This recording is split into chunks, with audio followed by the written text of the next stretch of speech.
अगर आपके जिगर पे चर्बी है, आपका खून नहीं बढ़ रहा, आपके जोड़ों में दर्द रहता है, सारे जिस्म में दर्द रहता है, खाने को कुछ दिल नहीं करता और खाए बगैर भी पेट भरा-भरा रहता है, रंग आपका पीला पड़ गया है, खून की कमी हो गई है और कुछ समझ नहीं आ रहा कि कैसे इन सब चीज़ों को कंट्रोल किया जाए और आपका वज़न भी बढ़ गया है, तो ये इसके लिए बेहतरीन रेमेडी है।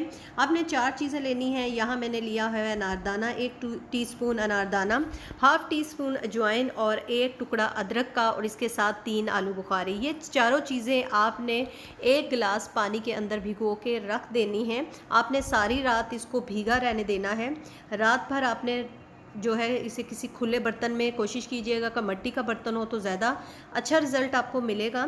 दिनों में देखेंगे आप ठीक हो जाएंगे, रंग आपका साफ़ हो जाएगा, भूख सही हो जाएगी, वज़न कम हो जाएगा, अगर फैटी लीवर है वो भी सही हो जाएगा और आपको एक बेहतरीन नताइज मिलेंगे। और सुबह खाली पेट आपने इसको शहद या शक्कर के साथ पी लेना है।